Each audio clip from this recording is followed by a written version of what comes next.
ஜெயமோகன் சிறுகதைகள். பூனை. வாசிப்பது சந்தீப். இலஞ்சிமுட்டு பகவதி கோயிலில் 4 அடி கருணாகரன் நாயர் வீட்டு வகை 12 நாழி வழிபாடு. 12 நாழி பச்சரிசி, 8 தேங்காய், வெல்லம், முழு வாழைக்குலை 9. அவர்களின் மகளுக்கு பிறந்த நாள். ஒற்றைக்காளை வண்டியில் முத்தன் உருளியைக் கொண்டு வந்தபோது நத்தானியேல் அதை வயல்வரம்பில் நின்றபடி பார்த்தான். நேராக வந்துவிட்டான். வழிபாடு முடியும் வரை அவன் வெளியே தென்னை மரத்தினடியில் அமர்ந்திருந்தான். கோயிலுக்குள் பேச்சொலிகள், பாத்திரங்களின் ஒலிகள். பிறகு மணியோசையு சங்கொலி. நாராயணன் போற்றி வெளியே வந்து, டேய் நத்து, வாடே என்றார். அவன் பாய்ந்து சென்று கோயிலின் புறத்திண்ணையில் அமர்ந்தான். பெரிய வாழையிலை போட்டு அதில் சூடான வெள்ளைச்சோறு கூட பிசைந்து கொள்ள இளந்தேங்காய் துவையல். அவன் முழுமூச்சாக சாப்பிடுவதை பார்த்து, லே பாயசம் இருக்குலே, பாயசம் குடிலே என்றார் போற்றி. அது வேண்டாம் ஏமானே என்றான். நெய்நாற்றம் அவனுக்கு குமட்டலை ஏற்படுத்தும், வெல்லமும் அவனுக்குப் பிடிக்காது. ஆனால் ஒவ்வொரு முறையும் போற்றி அவனை வற்புறுத்துவதுண்டு. எழுந்தபோது கையை ஊன்ற வேண்டியிருந்தது. திடீரென்று எடை கொண்டுவிட்ட வயிறு சமநிலை தடுமாறச் செய்தது. ஏலே, வயிற்றிலே பேனை வச்சு கொள்ளலாம் மாதிரில்லா இருக்கு என்று வாச்சர் சிவன்பிள்ளை சொன்னார். இந்தாலே பழம் தின்னு என்றார் போற்றி. அவன் 4 பழங்களை வாங்கி கையில் வைத்துக் கொண்டான். அவற்றை பார்த்துக் கொண்டே இருந்தபோது வயிறு கொஞ்சம் அமுங்கியது. உடனே பழங்களை உரித்து தின்றுவிட்டான். தன் வயிற்றைப் பார்க்க அவனுக்கும் மகிழ்ச்சியாகவே இருந்தது. தொப்புள் பெரிதாக புடைத்த வயிறு பெரிய தவலை போல தெரிந்தது. கண்டியாட்டி எனக்கு வயிற கல்லு போல இருக்கு என்று அவன் இலைக்கூடை எடுத்துப் போன குஞ்சத்தியிடம் சொன்னான். ஐயே பயலுக்க வயிற்றிலே பிள்ளை இருக்கே என்று அவள் சொன்னாள். அவனுக்கு நாணமாகிவிட்டது. பொடி கறிக்கட்டி என்றபின் கோயிலின் பெரிய திண்ணையில் ஏறி அமர்ந்து மசமசவென்று வெயில் ஏறத் தொடங்கியிருந்த முற்றத்தை பார்த்துக் கொண்டிருந்த போதுதான் அரைக்கல் வீட்டு கேசவன் தம்பி வேகமாக வந்தார். வழக்கம்போல தோளில் துண்டு நீளமாக விழப்போகும் நிலையில் கிடந்தது. வேட்டினுணியை தூக்கி அக்குளில் இடுக்கியிருந்தார். அவனருகே வந்து வெற்றிலை நிறைந்த வாயை தூக்கி உதடுகளால் உள்ளிருந்த சாற்றை அணைகட்டி, போற்றி உண்டாலே உள்ள என்றார். இருக்காரு என்றான். மயிறு, பிராமணன்னு பாவம் பார்த்தா தலையிலேயே சவிட்டிக் கேறுதானுக என்றபடி உள்ளே சென்றார். பகவதிக்கு கொடையென்று திருவிளக்கு வழிபாட்டுக்காக எடுத்துக் கொண்டு வந்த குத்து விளக்குகள் 2 மாதங்களாக அங்கேதான் இருந்தன. அதைக் கொண்டு சென்று கொடுக்க ஆளில்லை. கேசவன் தம்பி 4 முறை பல இடங்களில் வைத்து கேட்டுப் பார்த்துவிட்டு நேரில் வந்திருந்தார்.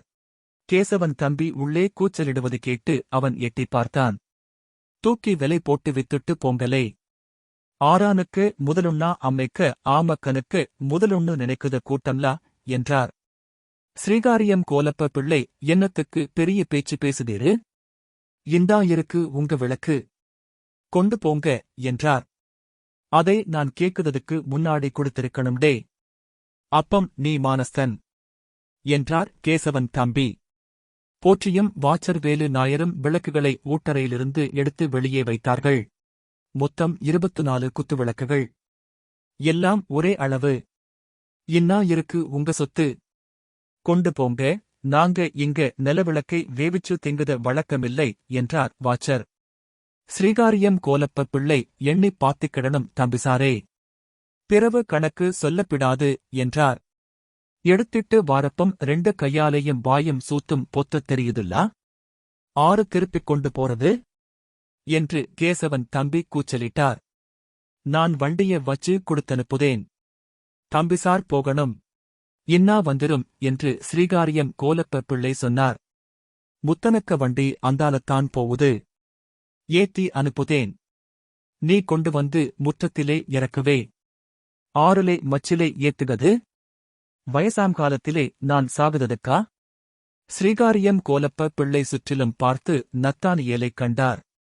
லே, வண்டியிலே ஏமான் கூட போ, இந்த நிலைவிளக்குகளை மச்சிலே ஏத்தி வையி என்றார். அவன் தலையை தடவினான். வாச்சர் வேலுநாயர் 2 ரூபா தாரேண்டே, கூலியாட்டு வேங்கிக்கோ என்றார். அவன் தலையாட்டினான். இனி கொடையிருக்கு கூத்தருக்குன்னு சொல்லிட்டு நிலைவிளக்கு கேட்டு வாருங்க சொல்லுதேன் என்று கேசவன் தம்பி கிளம்பிச் சென்றார். அவர் போவதைப் பார்த்தம்பி வேலு நாயர், மக்களும் குட்டிகளும் ஒண்ணும் இங்க இல்ல, இருக்கது 2 கிழவியும் இந்த கடுவன் பூனையும். ஆனா ஒத்த பைசாவ விடுகதில்லை. ஒம்மானை ஓய், காலம்பர தோப்புல இறங்கி சுத்திச் சுத்தி வாராளுக கிழவிக. ஒரு தேங்கா ஒரு தென்னை மட்டை விழுந்திரப்பிடாது. அப்படியே இழுத்து கொண்டுட்டுப் போய் வச்சுக்கிடுதது. நிதி காக்குது போதங்களா? கொஞ்ச நாடான் ஏமான் அந்த வீட்டுக்குள்ள போயிட்டுண்டா? வீடில்ல அது, கொட்டாரம்லா. 50 அறை உண்டுண்ணாக்கும் பேச்சு. அதிலே ஒரு அறையிலே 2 கிழவிகள் கிடக்குதுக. முன்னால வலிய அறையிலே ஒரு தட்டுப்படியிலே இவரு. பின்ன அடுக்களை, ஒரு வச்சுப்போட்டு அறை. அம்பிடுதான். மத்த எல்லா அறையையும் மூடியாக்கும் போட்டிருக்கு. இருட்டுக்கேறி கருத்து பசையா மாறியிருக்குன்னு அறிவிப்புகாரி காளி சொன்னார். அதை கொஞ்சம் தூத்துவாரி வைச்சா என்ன கேடு, என்றான். என்னத்துக்கு? தூத்தா மறுபடியும் பொடி கேறும்லா? மனுஷன் வாழுத இடத்திலே பொடி படியாது. மத்த இடத்திலே பொடியும் மாறாலையும் படியும். அது மூதேவிக்க அடையாளமாக்கும். அங்க முறியிலே பல துர்த்தேவதைகள் உண்டுண்ணாக்கும் பேச்சு. முறியிலையா? பின்ன? அந்தக் காலத்திலே எம்பிடு ஆளை கொன்னிருப்பாக. அந்த ஆவியெல்லாம் வேற எங்க போகும், என்றார் ஸ்ரீகாரியம் கோலப்ப பிள்ளை. விளக்குகளை எல்லாரும் சேர்ந்து முத்தனின் வண்டியில் ஏற்றினார்கள். நத்தானியல் குத்துவிளக்குகளுடன் ஏறிக்கொண்டான். மண்சாலை வழியாக சென்றனர். அரைக்கல் வீடு ஊரிலிருந்து தள்ளி மிகப்பெரிய தோப்புக்கு நடுவே இருந்தது. அதை ஒட்டி 2 பெரிய பலாமரங்கள்.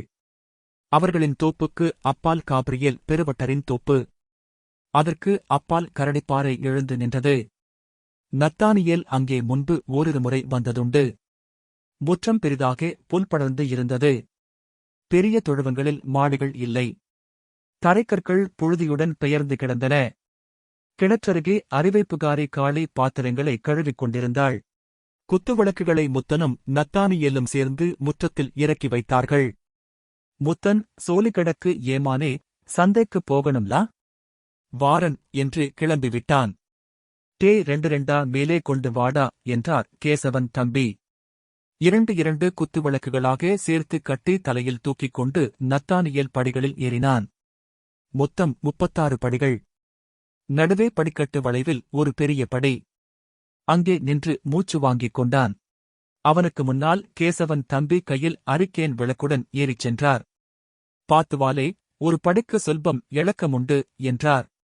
அவர் சொல்லி முடிக்கவும் அவன் அந்தப் படியிலேயே காலை வைத்தான். கடக் என்ற ஓசை. அவன் நிலை தடுமாறி சுவரில் வலத்தோள் முட்டிக்கொண்டான். தலையிலிருந்த பெட்டி சுவரில் மோதி ஓசை எழுப்பியது. லே கீழ போட்டிராதே. பாத்து, என்றார் தம்பி. அவன் மூச்சு வாங்க மேலேறி மச்சின்மேல் நின்றான். அத்தனை பெரிய மச்சு அவன் அதற்கு முன் பார்த்ததே இல்லை. இருட்டாக, ஒட்டடை நிறைந்து, தூசு மணத்துடன் இருந்தது. பெரிய பெரிய பானைகள் குந்தி அமர்ந்திருக்கும் போதங்கள் போல வரிசையாக இருந்தன. அவற்றுக்குமேல் உரிகளில் பலவகையான குலுக்கைகளும் குடுவைகளும் தொங்கின. உயரமான கால்பெட்டிகள் தூசு படிந்து அமைந்திருந்தன. அவை சிறிய வீடுகள் போலிருப்பதாக அவனுக்கு தோன்றியது. கீழே இடையில் கைவைத்து நின்று கொண்டு அம்மச்சி, என்னடே எண்ணெய் நடக்குதே? காலை எடுத்து வச்சு போடே, என்றாள். அவள் தலை பெரிய வெள்ளைப் பூவன் சேவற்கோழி போல இருந்தது. கைகள் தொங்க நன்றாக கூன் போட்டிருந்தாள். காதுகளில் பொன்னாலான காதோலைகள் தொங்கின. 2 சின்ன குழந்தைகள் ஆலம்பழுதுகளை சேர்த்து கட்டி ஊஞ்சாலாடுவது போல. அவள் முலைகள் வற்றிப்போய் தேன்கூடு போல அசைந்தன. அவன் கொண்டு வந்த குத்துவிளக்குகளை ஒவ்வொன்றாக வாங்கி கேசவன் தம்பி பெரிய பெட்டிக்குள் வைத்தார். அவன் மூச்சு வாங்கினான். சீக்கிரம் போய் எடுத்துட்டு வாடே. சின்ன பையன் நீ. உனக்கென்ன தீனம்? அம்மச்சி முட்டில் கை வைத்து ஒவ்வொரு படியாக ஏறி வந்தாள். கேசவா, நிலைவிளக்குகளை துடைச்சுத்தானே உள்ள பச்சே? ஆமா, துடைச்சு கொடுக்கானுக, திருப்பி கொடுத்ததே பெரிய காரியம். கேட்டா என்னமோ அவனுங்களுக்கு அம்மைக்க ஆமக்கனுக்கு சொத்த கேக்கேன்னுட்டு கோவம். அந்தப் பூனைய விரட்டுடே. அது அங்கென கிடக்கட்டும். உன்னை அது என்ன செய்யுது? நீ இப்பம் எதுக்கு மேலே கேறி வந்தே? சுவாசம் முட்டு உண்டுல்லா உனக்கு? அந்த பூனை கிடந்து ராத்திரியெல்லாம் சத்தம் போடுதே. நேர கீழையாக்கும் எனக்கு முறி. சட்டியும் பானையுமாட்டு உருட்டுது, கிடந்து கண்ண மூட முடியல. அதுக்கு நான் என்ன செய்ய? மச்சுன்னா பூனை இருக்கும். பூனை இல்லேன்னா எலி இருக்கும். நீ எனக்கு படிப்பிக்க வேண்டாம் கேட்டியா? டேய், உருளுத சாமான் வெங்கலப் பாத்திரமோ உருளியோ கிடந்தா எடுத்து பெட்டியிலே வைன்னு சொன்னேன். பூனை, இந்தா போ. பூனை கேரி வளர்ந்துல்லா கிடக்கு. பின்ன வளராதா? எலி மலிஞ்ச மச்சாக்குமே. கூரையின் கூம்பு மடிப்பில் பலகை உடைந்து திறந்திருந்தது. உள்ளே வெளிச்சம் விழுந்து துணிவிரித்தது போல கிடந்தது. அப்பால் பெரிய தாய்ப்பலா மரம். அதன் கிளை ஒன்று வீட்டின் மேல் எழுந்து பரவியிருந்தது. அந்த பிலாமரக் கிளைய முறிக்கணும்டே. கூரை முழுக்க இலையா கிடக்கு. ஓடு அவிஞ்சு போனா இந்தக் காலத்திலே மாத்த முடியுமா சொல்லு? எம்பிடிலே ஆச்சு என்றார் கேசவன் தம்பி. நத்தானியேல் 18 என்றான். போ போ, சொடியா நடந்து கொண்டு வா. டே கேசவா, சொல்லுகதை கேளு கேட்டியா? இந்த வீடு இருக்கப்பட்ட வரைத்தான் நமக்கு பூமியிலே இடம் கேட்டுக்கோ. அந்தக் காலத்திலே தெக்கன் திருவிதாங்கூரிலே இதாக்கும் 2வது பெரிய வீடு. மகாராஜா வந்தா இங்கதான் தங்குவாரு. அம்ம மகாராணி வந்து தங்கினது எனக்கு ஞாபகத்திலே உண்டு. அம்மச்சி ஒரு வெண்கலச் சட்டியை கையில் எடுத்தாள். பூனை, போ பூனை என அதை எறிந்தாள். அது கணகணவென உருண்டது. என்ன செய்யுதே நீ? பூனைய விரட்டினேன்டே. ஒரடி வச்சு கொடுத்தப்பம் என்னமா பம்மி ஓடிப்போச்சு பாரு. எடைக்கடை வந்து இப்படி ஓரோ அடி கொடுப்பேன். ஓடீரும். நத்தானியேல் குத்துவிளக்குகளை கொண்டு வந்து கொடுத்தான். எல்லாம் ஆச்சு ஏமானே. சரி, நீ இந்த வாரியலை எடுத்து ஒரு சுத்து சுத்திட்டு வா என்றார் கேசவன் தம்பி. இவன் என்னண்ணோ இங்க ஒட்டடை அடிப்பான் என்றாள் அம்மச்சி. ஒட்டடை அடிக்கணுமானா 8 ஆளு வேணும். நான் சும்மா நடக்குத வழியிலே முகத்திலே படுத ஒட்டடைய அடிக்கச் சொன்னேன். அவர் விளக்குடன் கீழே இறங்கிச் சென்றார். அம்மச்சி, பாத்து அடிடே. குடுக்கையெல்லாம் அருந்தாக்கும் நிக்குது. தலையிலே விழுந்திரும் என்றபடி அவளும் இறங்கிச் சென்றாள். நத்தானியேல் துடைப்பத்தை சுழற்றியபடி சென்றான். உடைந்து கிடந்த முக்கோணக் கூரை முனையில் ஏதோ அசைவு தெரிந்தது. பூனை மீண்டும் வந்துவிட்டது. அவன் ஏய் போ என்றபடி முன்னால் நடந்து திகைத்து நின்றான். அது ஒரு சிறுத்தை. அவன் உடம்பு புல்லரித்துக் கொண்டே இருந்தது. சட்டென்று அழுகை வந்தது. அதை கைநீட்டி சுட்டிக்காட்டி புள்ளி புள்ளி புலி என்றான். அது மஞ்சள் நிறமாக இருந்தது. செவிகளை முன்கோட்டி மீசை விடைக்க அவனை நோக்கி பற்களை காட்டியது. அது சிரிப்பது போல அவனுக்கு தோன்றியது. எம்மோ புள்ளி புலி, எம்மோ புள்ளி புலி என்று நத்தானியேல் சொன்னான். அவன் கண்களிலிருந்து நீர் வழிந்தது. சிறுத்தை அவனை நோக்கி முகம் சுளித்தது. காதருகே பறந்த ஒரு ஈயை வாய் சுழற்றி கவ்வ முயன்றபின் முன்னங்காலை நீட்டி படுத்து உள்ளங்காலை தூக்கி நக்க ஆரம்பித்தது. அதன் நாக்கு அத்தனை நீளம் என்று அப்போதுதான் அவனுக்கு தெரிந்தது. பின்பக்கம் ஏதோ தனியாக அசைந்தது. அவன் திடுக்கிட்டு பின்னால் நகர்ந்தான். அது சிறுத்தையின் வால். அவன் அசைந்தபோது நக்குவதை நிறுத்தி அவனை ஏறிட்டு பார்த்த சிறுத்தை பழுதான ரேடியோ போல ஓர் ஒலியை எழுப்பிய பின் மறுகாலை தூக்கி நக்கத் தொடங்கியது. நத்தானியேல் அழுதுகொண்டே இறங்கி வந்தான். கேசவன் தம்பி கையில் ஒரு ரூபாயுடன் நின்றிருந்தார். ஏம்லே ஏம்லே அழுதே? புலி புள்ளி புலி அங்க மேலே என்று நத்தானியேல் கைசுட்டி விசும்பினான். கேசவன் தம்பி காற்று போல ஒலி எழுப்பி கரைபடிந்த பல்லைக் காட்டி சிரித்தார். மச்சிலை புலியா? கொள்ளாம். அக்கா, கேட்டியா? புலிய பாத்துட்டானாம். புள்ளி புலி. சின்ன பயடே அவன். அவன் கண்டானா புலியும் பூனையும்? உள்ள பைசாவு கொடுத்து அவனை அனுப்பு. உள்ளதாக்கும். புள்ளிப்புலியாக்கும். நான் கண்டேன். எலி பிடிக்க நாங்க வளக்குத புலியாக்கும் அது என்றார் கேசவன் தம்பி. பயந்துட்டானே. பூனைய பார்த்து பயருத பயலா இருக்கானே என்றாள் உள்ளிருந்து வலிய அம்மச்சி. அம்மச்சி, கேசவா, அந்த பூனை கொஞ்சம் பெரிசாக்கும் கேட்டியா? பயர்ததிலேயும் காரியம் உண்டு. நீ போய் ஒரு கம்பெடுத்து அதை தட்டி விரட்டிட்டு வாடே. எத்தனை மட்டம் அடிக்குதது? இந்தால போனா அந்தால வந்திரும். இப்பம்தானே நீ அதை செம்பாலே அடிச்சே. இன்னா மறுபடி வந்து சின்ன பயல பயமுறுத்தியிருக்கு. நத்தானியேல் கண்ணீருடன் கோயிலுக்கு திரும்பிச் சென்றான். அங்கே முக்குக்காட்டு ஐயப்பனும் தங்கையா நாடாரும் தீக்கனாரும் வயக்க வீட்டு கரடிநாயரும் வந்திருந்தனர். ஐயப்பன், ஏம்லே அழுவுதே என்றான். போற்றி, ஏம்டே? டேய் நத்து, என்னலே மக்கா? போத்தில்லாடே கேக்கேன். சொல்லுடே என்றார். வல்லவனும் மண்டையிலே தட்டியிருப்பான். தாயில்லா பிள்ளையில்லா என்றான் ஐயப்பன். இங்க கிடக்குத பயலாக்கும். பயலுக்கு என்ன தீனமோ ஏலே சொல்லுலே. தீனம்னா மருந்து வாங்கித்தாரேம்லே என்றார் டிக்கனார். நத்தானியேல், அங்க புள்ளிப்புலி என்றான். புள்ளிப்புலியா? வார வழியிலையா? எங்க பாத்தே? அவிய வீட்டிலே, மச்சிலே. வீட்டு மச்சிலையா? புலியா? மியாவ்னோ சத்தம் போட்டிருக்குமே என்று தங்கையா நாடார் சொன்னார். இல்ல, மஞ்ச நிறமாக்கும். பெரிய புலி. என்னைய பார்த்து சிரிச்சு கண்ணடிச்சுது. நத்தானியேல் மீண்டும் அழ ஆரம்பித்தான். புலி கண்ணடிச்சு போட்டே நம்ம நத்துக்க மானம் போச்சே என்றார் டிக்கனார். இருடே, அவன் நல்ல பயலாக்கும். அறிவுள்ளவன். டேய், நீ என்ன பார்த்தே? சொல்லு. நத்தானியேல், புலி என்றான். என்ன நிறம்? சொல்லு. மஞ்ச நிறம். இந்தா இந்த மஞ்சரளி பூவுக்க நிறம். ஓ, எம்பிடு சைசுலே. இம்பிடு. ஐயப்பா, பய சொல்லுவது உள்ளதொன்னுல்லா தோணுது. ஆமா, வீட்டிலே புலி கேருது. ஏமான் என்ன சொல்லிட்டிருக்கு? இல்லலே, அவன் அப்படி சொல்ல மாட்டான். அவன் ஆளு கெண்ணனாக்கும். லே, அது பூனை இல்லல்ல. ஊரப்பாத்தானே சொல்லுதே. பூனை செவப்பாட்டாயிருக்கும் என்று நத்தானியேல் சீறினான். வே, கேட்டா இவன் புலி மாதிரில்லா சீர்தான் என்றார் டிக்கனார். போய் பாத்திருவோமே என்று கரடி எழுந்து கொண்டார்.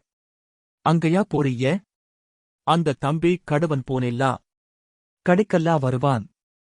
வே, அவர புலி அடிக்கப்படாதுன்னாக்கும் நாம போறது. லே வாலே. டீக்கனார், நீங்க போங்க, நான் வந்தா சரிப்படாது என்றார்.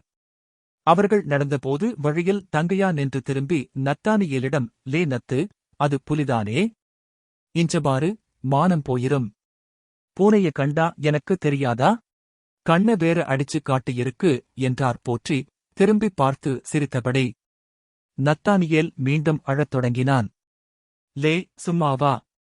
டே, இனி அவன ஆரும் பயப்படுத்தப்படாது. அவர்கள் அரைக்கல் வீட்டு முற்றத்தை அடைந்தனர். கேசவன் தம்பி உள்ளிருந்து கண்களை சுருக்கிப் பார்த்தபடி வந்தார்.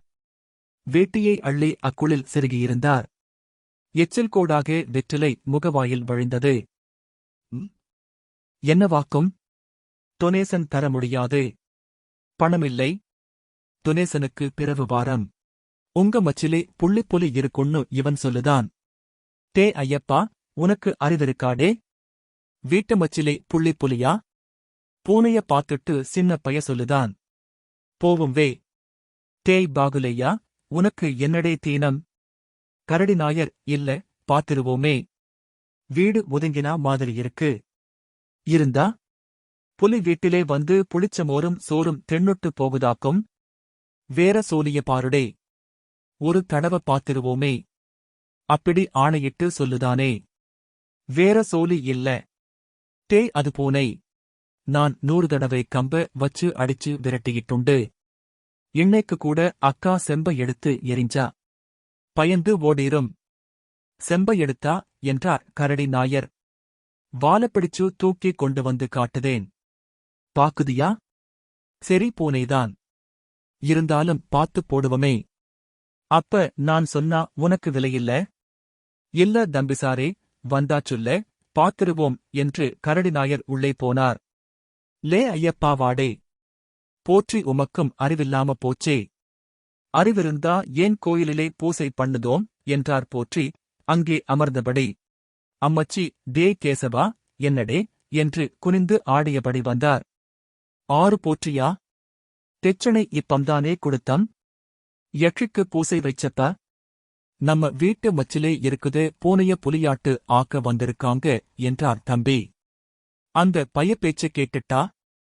நல்ல கதை. அந்த பூனைக்கு நான் கொடுக்காத அடியா? சவம் நனைஞ்ச துணியாட்டுல்லா இருக்கும். அறிவும் இல்ல. நத்தானியேல் கடைசியாக மச்சின் படிகளில் ஏறினான். எங்களே? அங்க. அந்த மூலையிலே. அந்த கூட்டு மூலை பலகை விழுந்து போட்டு பலாமரக்கிளை வழியாட்டு கேரி உள்ள வந்திருக்கு என்றான் ஐயப்பன். இருடே இருடே முதல்ல ஐட்டத்த பாப்பம். எங்களே நத்து? இன்னா இங்கென? இங்க எலிப்புழுக்கையில்லா கிடக்கு? ஏமானே அது வாவ்வாலு புழுக்கையாக்கும். இங்கதான் பாத்தியா? ஆமா. இன்னா இங்க? புலிய பாத்தே? ஓ, சத்தியமாட்டு பாத்தேன். சரி, இனி புலி வரும்பம் பாப்பம். ஐயப்பா வாடே. ஏமானே, பைய சொல்லுகதிலே காரியமுண்டு. இந்த தடம் பாத்தியளா? என்னது? பொடியிலே கால் பதிஞ்சிருக்கத பாருங்க. பெரிசா இருக்கு. காட்டுப்பூனையா இருக்குமோ? காட்டுப்பூனைக்கு இவ்வளவு பெரிய காலா? அப்பம். சிறுத்தைதான். உள்ளதாலே என்றார் தங்கையான் நாடார். சந்தேகமே இல்லை. சாதனம் அதுதான். சிறுத்தைய வீட்டிலே வச்சிக்கிட்டா கண்ணும் பிடியும் காணாத்து 3 கழடுகள் வாழ்ந்துடிட்டிருக்கு. ஒருவேளை அதுக்கும் கண்ணும் பல்லும் போயிருக்குமோ? வயசான சிறுத்தை இங்க வந்து சேர்ந்திருக்கோ? நீ போடே, வெறும் வாக்கு சொல்லிட்டு. இல்ல ஏமானே. அவரு சொல்லுகத பார்த்தா இந்த ஐட்டம் கொஞ்ச நாளாட்டு இங்க இருக்கு. அவரு கம்பாலே அடிச்சேன் செம்பால எரிஞ்சேன்னு சொல்லுகது உண்மையாக்கும். அடியும் வாங்கிட்டு இங்கென இருக்கு. எனக்கு என்னமொன்னு வருதுடே. நல்லா பாரு. கொஞ்சம் மூத்த காட்டுப்பூனையாட்டு இருக்கும்.